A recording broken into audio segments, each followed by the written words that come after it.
Welcome back into Pro Football General Manager. Thank you so much for being with us today. I hope you're doing well. We have a lot to cover with the Kansas City Chiefs, so let's get right to it. First of all, congratulations are in order. I don't think even the wildest imagination could have had the Kansas City Chiefs going all the way to a coin flip in the AFC title game. If it were not for the coin flipping the other way, Patrick Mahomes very easily could have driven right down the field in overtime, beaten the Patriots at home, and be playing against either the Saints or the Rams in the Super Bowl, depending on how that game turned out with a blown call between the Saints and the Rams. Tremendous season for the Kansas City Chiefs. Even for those of you who were total believers in Patrick Mahomes and who totally bought into Patrick Mahomes being great, I don't think could have foreseen how good a season that you guys had. So for you and for really the top four teams, that would be the Patriots, the Rams, the Saints, for those four teams, the question is not so much how do we get better, but how do we stay at least as good as we did last year? Because let's face it, the difference between those top four teams last season was razor thin. It was very slim. All four teams had a chance to win. All four teams have a chance to win next year. So if you're the Kansas City Chiefs, yes, you'd like to get better. You'd like to improve. There's areas where you are desperately going to try to improve, but keep it in mind, you were almost there. You were just right there knocking on the doorstep. All it would have been with the coin flipping the other way. Patrick Mahomes could have maybe taken you all the way to the Super Bowl and even a Super Bowl win. So crazy year for the Chiefs. Unbelievable success. You're right in the middle of a great window that a lot of teams would love to have, a quarterback who's this good and is still on their rookie contract. So Brett Veach would love to improve in a couple of areas, try to keep this thing going, and see if you can pick up a Super Bowl win or maybe even two while Mahomes is this good and while he is on his rookie contract. So we've got a lot to cover today. I want to start with the evaluations for offense and defense for this past season. When you look at these grades, I'll need to explain a couple of things. First of all, the most important thing is this is not just a reflection of how these players played at these positions last season, but is also a reflection of whether or not that unit needs to be improved going forward. So you try to look at the past 2 or 3 seasons that these guys have played and who is automatically leaving or who is automatically coming back or what rookies are coming back who maybe you think are going to grow next year. So this isn't just a reflection of 2018 performance, but it's kind of a mixture of whether or not you need to improve on that unit going forward. Let's go ahead and take a look at it. Offense, quarterback, very little needs to be said here. You are the envy of the league. Even the folks who have great quarterbacks like Tom Brady or Drew Brees, etc., envy the Chiefs right now because of how young Patrick Mahomes is. He is insane. He lit up the league last year. He could throw to anybody. I think you could pull somebody out of the stands, and he would get a completion from Patrick Mahomes. That's how good Patrick Mahomes is. I graded that position as an A++. As long as Mahomes is healthy, you have a chance to win every game that you were in. So I'm going to go on for that. Running backs, I gave them a B, and listen, every time a running back touched the ball last year, there were good things possible to happen last year for the Chiefs, whether that was Damian Williams late in the season, whether that was Kareem Hunt earlier in the season. Spencer Ware, I think, was not as good as Chiefs fans may have hoped he was. He was still pretty solid. And you'll be looking at him in free agency this year. I think at running back, you were solid. You would love to try to add another running back or two, but we'll talk about that in the free agency mix as well. At running back, you were good last year. I think you'll be good next year. No matter which direction you decide to go at running back, whether that's bringing back one of your current free agents or whether that's adding somebody else from the draft or from a new free agent pool as well. Wide receiver, this is a bit of a mixed bag. You get an A- for these two reasons. You have Tyreek Hill and you have Travis Kelce, who are basically right among the top 3 to 5 players at each of their respective positions. They are tremendous. There's no doubt about it. Those two guys alone make this receiving core an A-. Now, when you start to go after that, you've got Sammy Watkins, who I think has a tremendous upside. He just was never healthy this year, never what you thought you would get out of him. I think if he comes back healthy next year, I think he can be a tremendous player as well. I think he's got a ton of upside. I don't think if he's healthy, you're going to regret having him on the roster next year at all. After that, it all falls apart. I mean, everything just falls apart after Kelce, after Tyreek Hill, but I still gave him an A- because the offense was so insanely good Patrick Mahomes has these top weapons he can throw to, and that just opens everything up for everybody else. We'll talk about more about wide receivers in a minute. Offensive line, this again is a mixed bag. I gave them a C+. When you look at the tackles, Eric Fisher, Mitchell Schwartz. Mitchell Schwartz is tremendous at his position, very good value. Eric Fisher, probably maybe a little bit overpaid, all things considered, but you know what you're getting from him. He is very solid. He's solid every single year. Your tackle, your bookends are solid. So at that spot, you're great. Mitch Morse, even though he's not lighting things up at center, is very solid. Had a pretty good year last year. You'll be talking about him in free agency here in a couple of minutes as well. Mitch Morse produced solid for you. When you get to the guard spots, of course, you had Dr. LTD, who was hurt almost all of last season. I think if he comes back healthy, he's pretty solid. Even so, once you get past those four guys, and listen, you've got the bookends you've got Mitchell Schwartz, who is very good, Eric Fisher, who is very solid, you've got the doctor at the guard spot, Dr. Tardif, who is solid, and Mitch Morse, who is pretty solid. So you have a pretty solid offensive line, but after that, you have nothing. You have no depth at the offensive line. The guard positions, especially that other guard spot, has been in question for a couple of seasons now. I would really love to see you upgrade heavily. So if you're looking at a position on offense to really upgrade, I would love to see that interior offensive line upgraded, whether that be the center spots or the guard spots. And certainly when it comes to the depth, you know that in a traditional season, top 5 offensive linemen, somebody's going to get hurt, and you're going to have people playing behind whom are getting a lot of starting time. Offensive line, interior offensive line, I would love to see them do a major upgrade, or at least start to pour some draft picks into that. Maybe even add a free agent, although that starts to get expensive. You're already paying a lot of money to your offensive line, which that's fine, that's not a problem. But maybe start pouring some draft picks into that. Now listen, every NFL team basically could use an upgrade at every position group. I saw a website the other day that showed 8 different upgrading spots for the Kansas City Chiefs, and it's true. But no matter what you look at, no matter how good your top player is, you know that the NFL has tons of injuries every year. You know every game fatigue sets in, throughout a season fatigue sets in, so you need depth. You can improve everywhere here on offense, at the depth anyway, but the offensive line, the interior of the offensive line, I would really love to see the Chiefs start to address that, at least with some draft picks, try to get some guys going there as well. So that is the offense. I'm moving fast here. We have so much to cover. I'm going to leave out some details. I know that. So you guys try to fill them back in when we come back and comment. Edge rusher. Let me explain about the defense before you jump on me for the defensive grades. I've got Chris Jones lined up as an interior defensive lineman. I have Justin Houston listed as an edge rusher. I also have D Ford listed as an edge rusher. So when you look over here at linebacker spot and they're getting an F, I know these guys line up all over the spots. Sometimes Houston and Ford will line up at the outside linebackers. I realize that. But what I've done, and this is traditional now for NFL grading purposes, I've listed Houston and Ford as edge rushers, and I have put Chris Jones, even though he's free to line up outside and does so quite a bit, he's very flexible, and you love that as a defensive coordinator. I've got Chris Jones listed as an interior defensive lineman. So the edge rushers, I don't think it's any secret with Houston and Ford. You had some of the best edge rushing in the NFL last year. You had one of the best pass rushing in the NFL last year. You were tied for the league lead with 52 sacks last year in the NFL. There's no question about it. The Chiefs' defense was designed for edge rushing and basically for just kind of blanket bend but don't break defense behind that. And you did a really good job of getting pressure on the quarterback last year from guys like Jones and Ford and, of course, Justin Houston. So I gave a B to the edge rushers. I thought they were really good. Again, depth is an issue. After you have Houston, after Jones, after Ford, you basically have nothing in terms of getting any pressure on the quarterback, but that's okay. That's true for most NFL teams. On the interior, this is where I think I'm going to get some flack from some people, but understand what we're talking about here. Even though the middle of the Chiefs' defense was weak as tap water last year, especially once again in the playoffs, and listen, that's why Sutton got fired.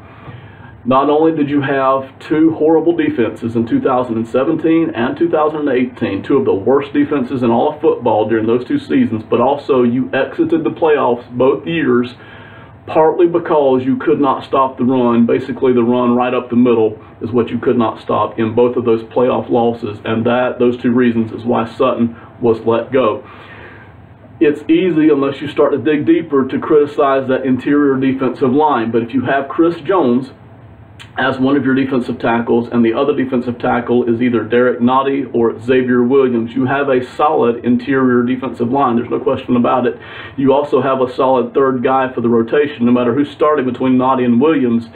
They were solid last year. They weren't always great. They had their moments where they were bad, but when you go back and you look at the tape and you look at the grades, Noddy and Williams were solid. They were very solid, and Chris Jones is, of course, a burgeoning star. So when you look at the interior defensive line, a lot of websites that you're going to go look at are going to talk about the Chiefs needing to upgrade on that interior defensive line. And listen, they're fine. You can expect Derek Noddy, that was his first season.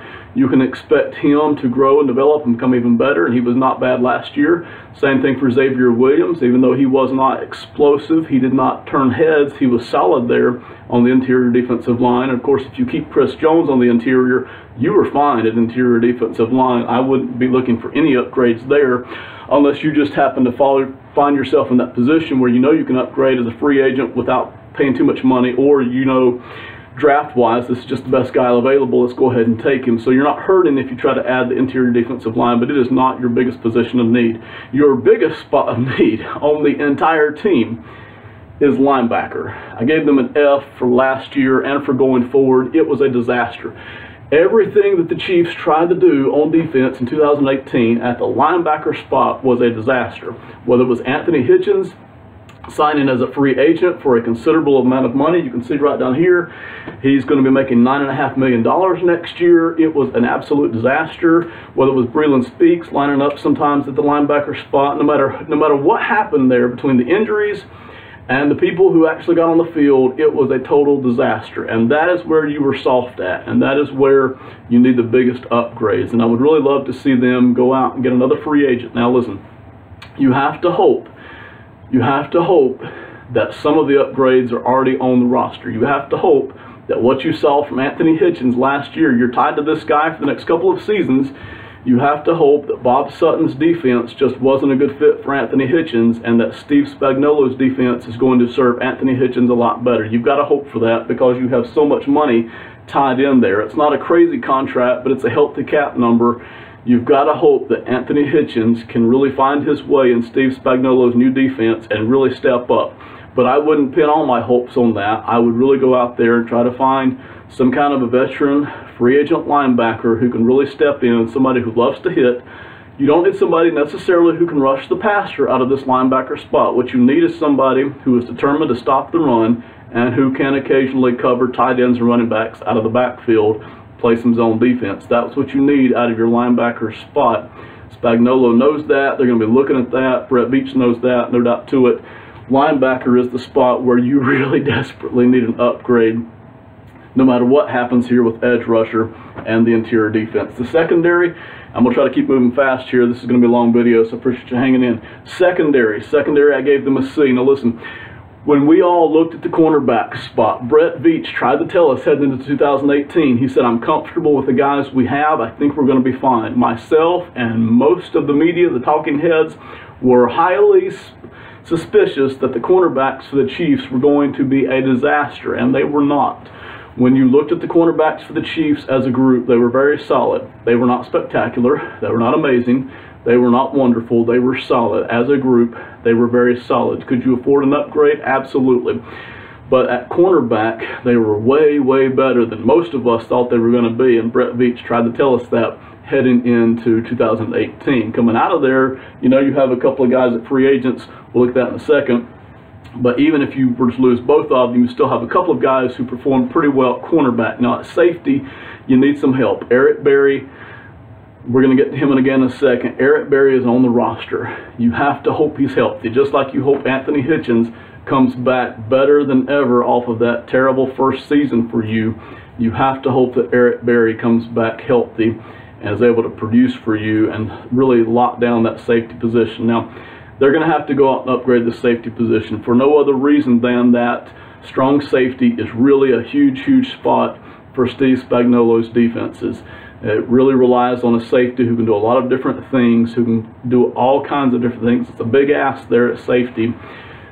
Barry might could do some of that, but even if Barry comes back healthy, Barry is going to continue to get older and older, not going to get any younger. So they're going to have to go out and upgrade that position, probably through free agency. But you can't cover everything in free agency. There's just not enough money to go around. So they may even address that in the draft, either with the first or second round pick. Look for them definitely to do something at safety. So if I'm looking at my biggest needs right now, areas where I really need to improve, I'm not going to list you 8 or 10 different needs that the Chiefs have. Here are the 3. It is the interior of the offensive line, it is the linebacker, and it is a safety. Those are the areas where you need to figure out some way for the next season to try to improve, try to cover up some holes in some area. Obviously, every position here except for quarterback could use more depth, or add another starter here or there, build on your strengths, theory, and philosophy. But interior offensive line, secondary being the safety, and then the linebacker spots is where you really need to take a hard look at upgrading. What are your assets? How are you going to get better this next offseason? Draft picks, you're in good shape. You have all 7 of your draft picks. You could possibly still lose the 4th. That's up for grabs. As of this video, it has not been upgraded. Whether or not you lose that 4th, the 7th round pick will switch hands. I think it's the 2nd round pick that actually you got from the Rams. But long story short, as of right now, you have all 7 of your draft picks. You've got a number 1, you've got a 2nd rounder, you've got a 3rd, all the way through 7. So you've got everything that you would normally expect to have there. You don't have any extra 1st or 2nds or anything like that.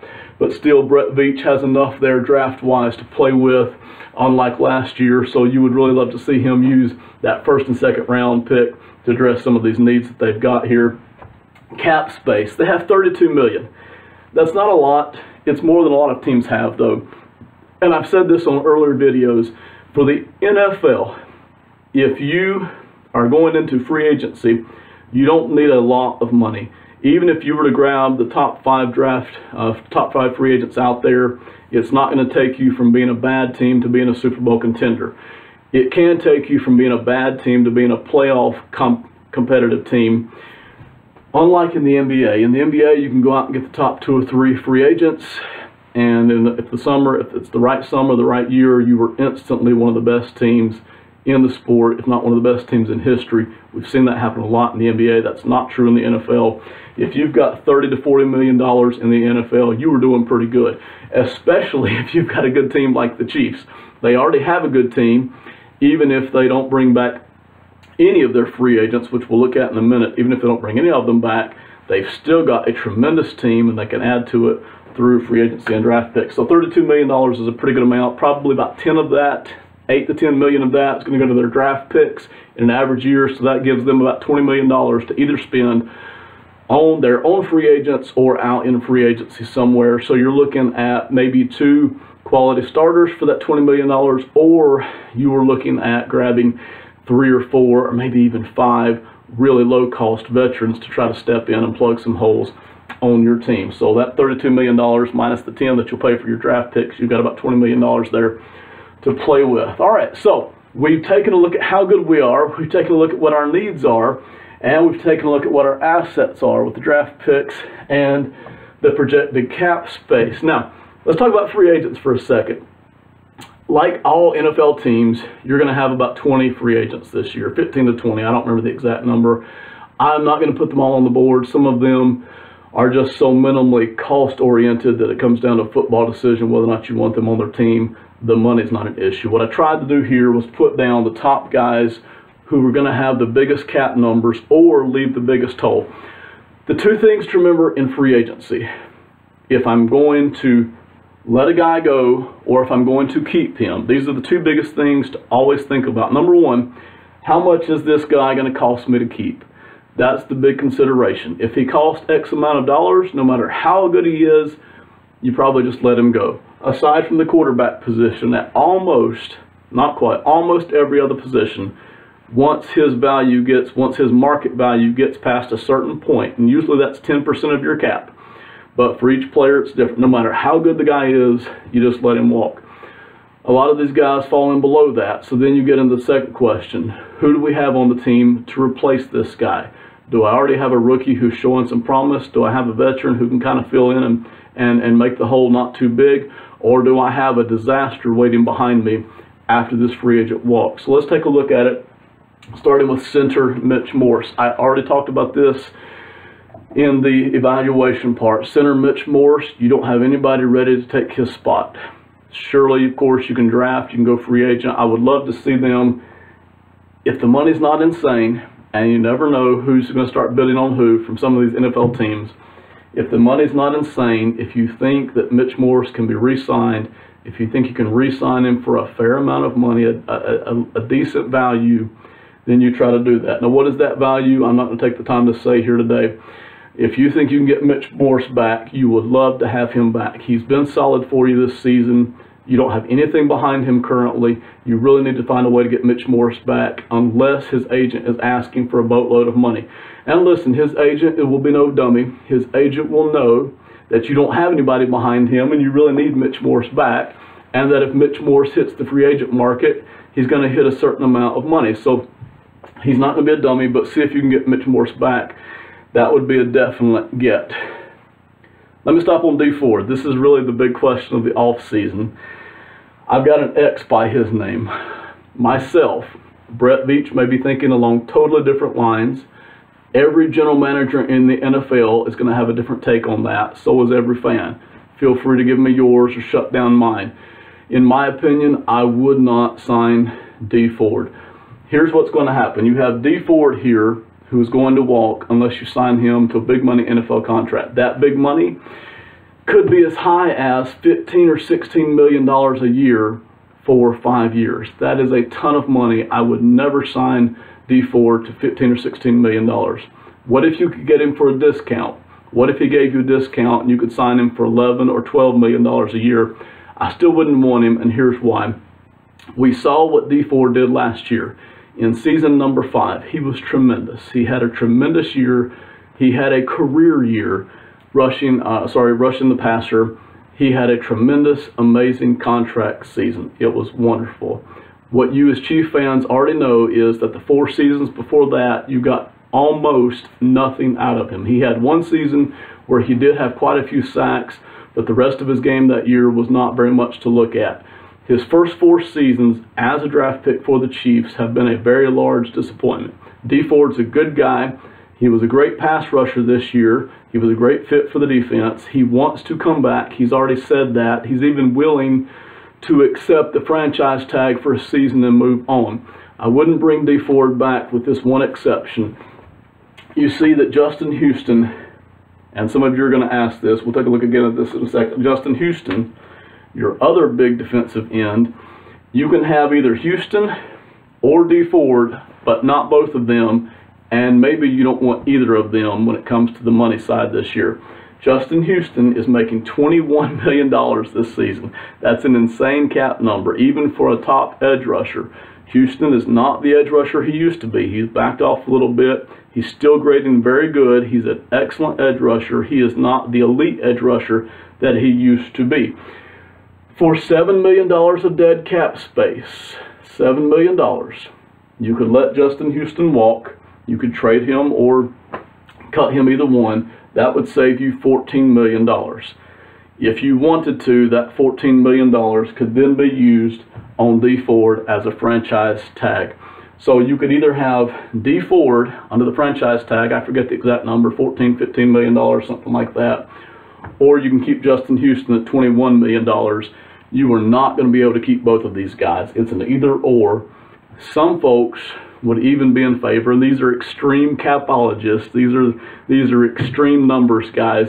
Some folks would even be in favor of letting Houston go and having a cap savings of $14 million this season, and letting D Ford go because you couldn't really afford to sign him at the $15 or $16 million mark, letting them both go. Now that's awfully rough to lose both of your edge rushers, your top edge rushers, in a single offseason, especially when edge rushing is so sought after in the NFL. It is one of, not the most, but is one of the most sought after attributes in the NFL. So to let both guys go in the same offseason is probably not advisable. Can you do it? Yes. Would you save a bunch of money? Yes. Could you get back into the free agent market and maybe even go after a younger edge rusher who has a little bit more consistent history than what D Ford has? Yes, you could, but I think what you'll see, what I would prefer to do is let D Ford walk, keep Justin Houston for one more season, even though that's an enormous cap number, and that way you don't lose both of your edge rushers in the same season. Going back to D Ford, though, the reason that I would not sign him to a long-term contract if I were the Chiefs, you've had 4 seasons of highly inconsistent play where he's shown these little flashes here and there, but at this point last offseason, a lot of fans were even wishing that, hey, I wish we could just cut D Ford. He's been such a disappointment on the field. Some of that due to injury, some of that just not seeming to click in the Chiefs' defense. But you couldn't cut him because you'd already picked up his 5th-year option, and that was injury protected. Fast forward 1 year later, he's had an insane season for you in 2018, and now the temptation is, oh my gosh, he's figured it out. Let's sign him to a ton of money. My feeling is this, when you look at D Ford, and some of you can weigh in and let me know if you feel different, I don't think you're going to see the D Ford you got in 2018 after you sign him to a large contract. I don't think he'll ever be as bad as he was during those first 4 seasons. I think he's going to be somewhere between what he was in those first 4 seasons and what he was in 2018. And that's not something I even want to pay $11 or $12 million a year for under a 5-year contract. When I step back and look at the way the NFL teams are built, I just don't want to put out that kind of money for D Ford. So I'm letting D Ford walk. Let's move on. Anthony Sherman. What else can you say? He had a Pro Bowl season, tremendous at fullback. I think you could probably sign him to a 2-year deal. You'd love to have him back if it's not too outrageous, and it shouldn't be for a fullback, couple of million. I think you would love to have Anthony Sherman back. I don't think you want to go pinching pennies on him. Bring him back. Same thing for Spencer Ware. Listen, I don't think it's going to cost you much. He's familiar with the Chiefs' offense. It is a very minimal contract. You're already losing Kareem Hunt. You'd like to add to running back depth anyway, so I think you would like to go ahead and keep Spencer Ware. Allen Bailey, no offense to Allen Bailey, playing at $8 million. He was significantly overpaid. He was not a bad player. He was a decent player. He was a solid rotational guy, but there is no way that you're going to want to bring him back at any kind of serious money. So I would definitely let Allen Bailey walk. When it comes to the cornerbacks, I told you earlier that the cornerbacks were much better this season than we all expected, and Brett Veach tried to tell us. 2 of those guys are available for free agency this year, and those 2 guys are Orlando Scandrick and Stevie Nelson. Now, my opinion is you would like to keep one of these guys, but not both of them. I don't think either one of them is going to cost you a lot. Nelson would probably cost you more, so I think I would let Nelson walk, let him go ahead and hit his free agent market, try to bring back Orlando Scandrick at what I would think would be a rather minimal veteran contract. I don't think Scandrick is going to cost you too much to keep. So I would love to see them keep one of these guys, not both of them. And I would think you would let Nelson walk since he would be the more expensive guy, in my opinion. Wide receivers, there are 4 of them. I'm not going to list all 4 of them. I know Conley and Benjamin are a couple of them. And I don't remember off the top of my head who the other guys are. There are 4 wide receivers who are available in free agency for you to either re-sign or let go. I wouldn't keep any of them. Reason for it is this. None of them have shown any kind of real propensity, real kind of potential to be a real standout star. You had hopes for all of them. You tried all of them. You really lost nothing. They really didn't cost you much. None of them have shown really any propensity to be catching the ball a lot. We've already seen from Patrick Mahomes that if you're open, he can get you the ball. Even if you're not open, he can still get you the ball. I would love to see the Chiefs do a couple of things, and here they are. I would love to see the Chiefs just let all 4 of these wide receivers walk. Bring in another slot receiver, similar to what the Patriots do. Bring in a slot receiver, a veteran guy who's got good short area quickness, probably not going to cost you a whole lot of money, maybe $5 million a season for 3 seasons, something like that. That would really be a nice weapon for Patrick Mahomes. And then dip down in the lower rounds of the draft and get him some speed guys, some guys who at least seem to be smart, run some patterns, then get a couple of speed guys, just so he has a variety of weapons. You've already got here, you've got Travis Kelce, you've got Tyreek Hill for the next season or 2. You've already got these guys, these tremendous weapons for him. So now I would just try to give him a variety of weapons. And I would like to see them let all 4 of these wide receivers go, pick up a veteran slot receiver, somebody that doesn't cost you a whole lot but seems to have good short area quickness. That's another weapon. And then bring in a couple of guys through the draft just to see them. I think Patrick Mahomes will be fine on offense doing that. So those are free agents. There are more free agents to be talked about. We're not going to do that here. And listen, some of those things, Brett Beach may have a totally different take on it, and that's fine. He knows more about football than I do. Let's get the big cap hits, and then we're done. If we're looking to create cap space, say, man, we'd love to go out and make a bigger splash on the free agent market, or, hey, I really like D Ford, and I really like Justin Houston, and I want to keep both of them, or, man, I'd really love to keep Alan Bailey, or whoever it is you want to keep. Where is that money going to come from? Who are we going to cut that's going to allow for that money? Listen, these 8 guys, these are the top 8 paid guys on the Kansas City Chiefs. They all make $8 million or more this next offseason. Everybody else in the Chiefs, as of right now, is either at $5 million or less. Most of them are far, far less. You can always nickel and dime your way to getting a bigger free agent. That is, you can always take 2 or 3 veterans on your team who are making $3 or $4 million. You can cut those guys, and then you can sign that free agent who would cost you about $10 or $12 million a year and get a quality player. Every time you do that, listen, NFL teams are already pretty much lean and very cut to the bone anyway. Once you get past these top guys, it's the way the NFL cap system works. Anytime you start nickel and diming your way out of veteran guys, what invariably will happen, you will have rookies getting a lot of playing time that they wouldn't ordinarily get. And by that I mean your 5th, 6th, and 7th round draft picks are going to either, if they don't start, they're going to get a lot of extra time in the rotation that would otherwise go to a veteran who can kind of cover that hole, instead of putting rookies out there who just aren't ready, and they're going to cost you games. So yes, you can always nickel and dime your way by cutting some of these other guys who are only making $3 or $4 million a year, but that always means, either through injuries or just through, man, we've got holes we couldn't cover, that always means that rookies, guys who aren't ready to really get that heavy playing time yet, they aren't developed enough yet, they're going to get a lot more playing time, and defensive and offensive coordinators feast on that. When they see a guy on the field who's really not ready yet, they know how to target that as a matchup. So you can do that. Yes, it's not something I generally advise. Now let's take a look at these top 8 guys. Justin Houston is the only guy on here that you would even think about cutting. Some of you wouldn't even think about cutting him. We'd like to see Houston be a Chief for life. He's a talented edge rusher. Edge rushing is hard to come by in the NFL. Why would you ever think about cutting Justin Houston? The only reason is because his cap number is so huge. It is $21 million this season. That is stout. You can cut him for a savings of $14 million. His dead cap number would be $7 million. Sammy Watkins. I know some of you were slightly disappointed in his performance this season because of injury. You're tied to him for this next season. This year he's making $19 million. It's a huge jump over last year, but we already knew that. To release him or trade him would cost you $22 million. In other words, it would cost you more to let him go than it would to keep him. It would cost you more to let him go than it would to trade him. So Sammy Watkins, barring some great offer from some other team, Sammy Watkins is on the team for this next season.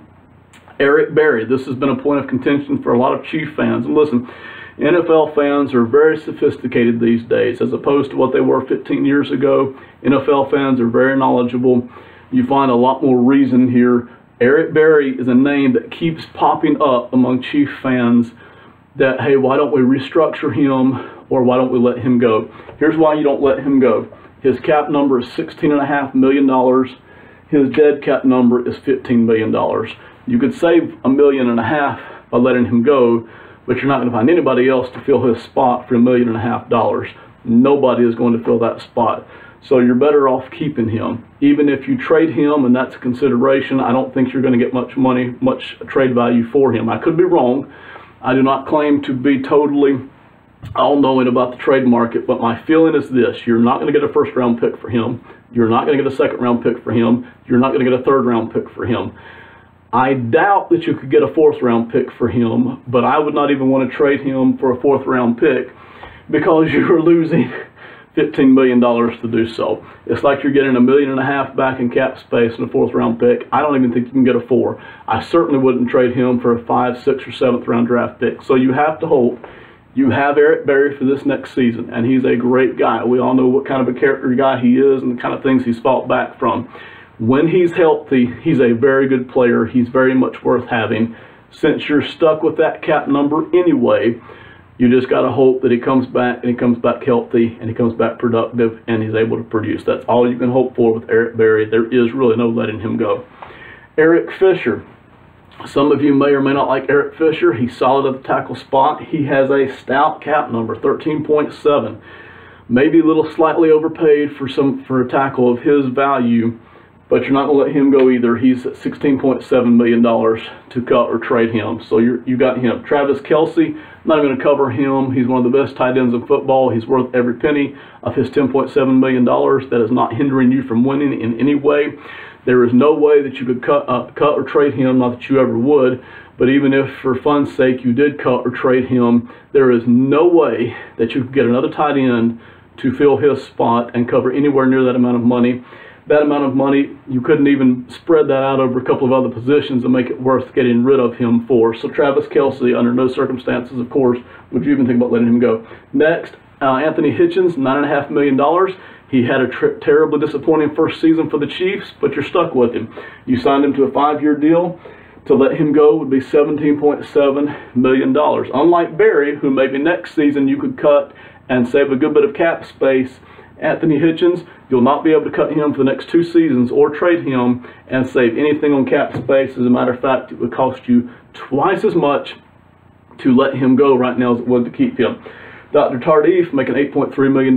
It's a pretty solid value. He's a solid player as long as he comes back healthy. That's a pretty solid thing. Same thing for Mitchell Schwartz. Mitchell Schwartz is an absolute discount for the team. You were getting a very, very large discount there at tackle for the amount of value that he offers. All right, this has been a very long video. Thank you guys so much for watching. We'll see you next time on Pro Football General Manager. I'm Mitch Parker. Thank you. Bye.